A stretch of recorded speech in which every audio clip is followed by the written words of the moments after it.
So those are the 8 patterns of storytelling. I also told you that I'll share with you a little bit about the science behind the pattern. So each pattern has a different construct to it. So I'm going to talk to you about 2 patterns, the springboard pattern and the leading people into the future, the first and the last, which would be most relevant to the kind of people that we have attending this masterclass today.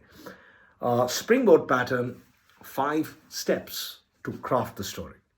Step 1, build clarity on your key message. Step 1 will always be build clarity on your key message. So step 1 is build clarity on your key message. Once you've got your key message, so again, before you do your key message, you're going through the context. Remember the triple root formula: context, key message, story. So context, why, who, what does she want to hear? What's going on in their mind? What do they think about it? Are they believers? Are they skeptics? What do they think about me? What are they likely to think? Blah, blah, blah, blah, blah. Once you've got clarity on your on your key message, a springboard story is like a spring. It goes back, it goes down to push you up, right? Springboard story goes into the past to push you into the future, and it's a past success to inspire people about the current situation, right? So Mark spoke about when he was in college, finance, complex and complicated. Remember? Sam spoke about getting his daughters 8 months back a gift, and that's how they behaved, therefore now. So this is what a springboard pattern looks like, past success. So once you've got your key message, okay, my key messages, things that are complex and complicated are the ones that drive results. Now I need to go to step 2. I need to think of a similar past situation, similar problem to solve. Similar problem to solve. So what are we trying to solve for, right? What is a similar situation that I can look for? I'll give you an example. I was recently working with, not recently, again, I shouldn't use the word recently. I use it excessively, I've noticed. Again, about a year back. A year back, I was speaking to a co-working company here in Sydney. You heard of co-working companies, right? So I was talking to a co-working company here in Sydney and helping them build their brand narrative for their salespeople. And through a couple of workout sessions and conversations, we came up with the brand narrative of how when you work in a community, you grow faster. And as a co-working space, we provide that community so that you can grow faster because the ecosystem is right. So when you're in a community, you grow faster. And once they got that key message, then they say, okay, what story can I use? And they themselves came up with the story to pitch to this particular client of theirs who likes tennis. Now the client likes tennis, and this client of mine, Ryan, he used the story. He's telling his client, he says, and he's pitching his services to this co-working space. And this is Ryan talking to the client who likes tennis. And he says, you know what? I just need to tell you, let's call the client Jim. I don't remember the client's name. Let's call him Jim. So Ryan says, Jim, you know what? Many years back, I used to take coaching lessons for tennis, when I was in college. And my father insisted that I take personal one-on-one coaching lessons for tennis, and I did. And I used to go to one of the most renowned coaches in the Burnside area, and he used to coach me in tennis, and I did that a couple of months. And my game was improving. And then after about 2 months, I met this friend of mine, and this friend of mine was going to a different coaching academy for tennis, and we decided to play a few games. And as I played with my friend after 2 months, I realized how great his game was. And I was struggling to pick up his serves, and his lobs were beautiful, and I realized his game had really improved. So obviously he beat me black and blue in the game, and after the game I asked him, I said, so Nick, what happened? How's your game so great, man? What are you doing? He just said, I go to this club, and that's where I learn. What about you? Where are you learning from? I said, I learned from one coach. He said, yeah, because, Nick said that I guess the advantage I have is that every day I'm playing with different players. Every day I'm playing with different players and learning different techniques to overcome different problems. And I'm not just learning from one person, I'm learning from a lot of people. And then Ryan went on to tell Jim, saying, Jim, that's when I realized that when you work in a community, you can grow much faster and get the results you want. And that's what we bring to your organization, right? So it's about thinking about a similar past situation, problem to solve, but you're checking for audience relevance. Likes tennis, can I bring in a tennis story? Result-oriented, can I become a... So you're always thinking of audience relevance, right?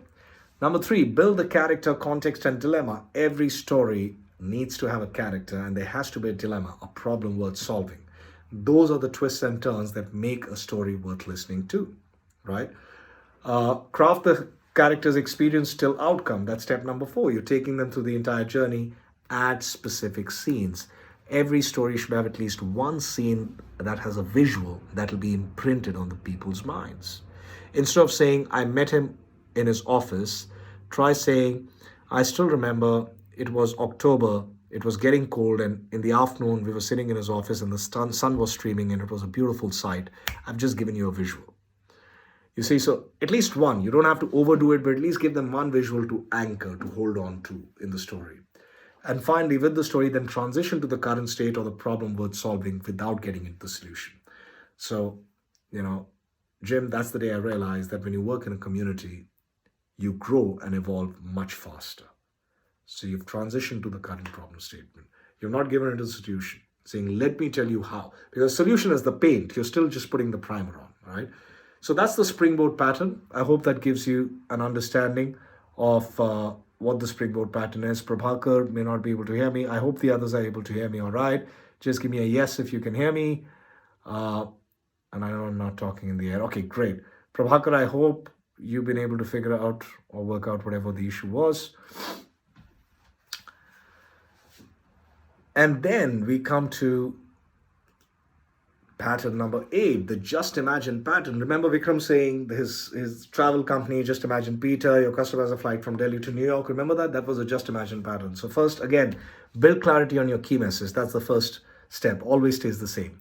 Now look at step number 2. Craft the narrative evoking the future. 2 to 4 aspects of the future you want the audience to see. 2 to 4 is the magic number. So in Vikram's story, there were 3. Number 1, Peter wakes up, alarm goes off on the iPhone. That's number 1. Number 2, Peter going from meeting to meeting and gets a notification. Number 3, Peter reaches the airport and he's greeted by a host from your company. Remember, 3 parts of the future. So 2 to 4 is a good number. Look at number 3. Focus on the pleasure of the outcome, not the pain of the journey.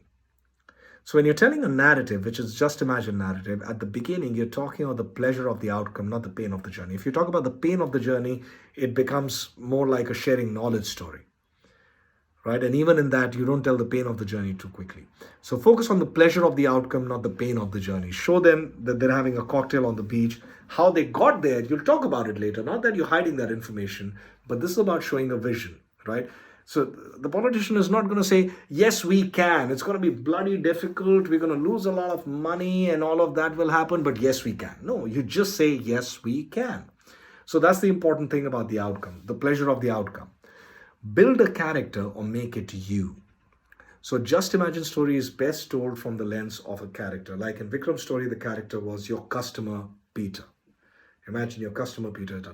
Now, if you're trying to inspire your team, you could always say, just imagine you 3 years down the line are sitting in your performance appraisal and you're asking yourself, am I going to get the promotion? Just imagine you've been doing this. Just imagine. So it can be you, right? So it's important to have that character that they can see the story. Whose eyes am I seeing the story from? And then transition to the future that you want to create. Again, don't get into the solution yet because that's the paint that will come, okay? So those are the 2 ways or the 2 patterns that I wanted to quickly share with you because these are the 2 that you're likely to use most often. And there are a lot more tips that I keep giving on LinkedIn through the videos. So join in there and you'll get some resources also that we keep putting up there through videos. I want to next talk to you about, remember the 2 pillars, telling the right story and telling the story right. Those are the 2 pillars. So we've spoken about telling the right story, which is about identifying which pattern do I want to use in which situation.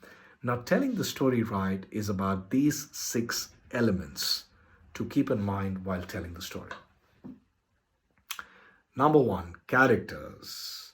Kirdar, what Neeta started with, right? Kitne bhi chote ho, they are quite meaningful. Every story must have characters and every character must have a name. If you think of all the stories I've just told you, they've all been stories where there have been characters and characters have had names. Mark, Sam, Jen, Vikram, they've all had characters and characters have all had names, yes? Now, it's very important to do that. If you have a character, if I just say my friend or my client, the association isn't there. The moment I say Vikram, it becomes real. Now, if you cannot, for confidential reasons, if you cannot use the real name, change the name. That's absolutely fine. I learned that from journalists and I used to read in the newspapers, then blah, blah, blah. Then Manish, then the victim Manish, bracket name changed.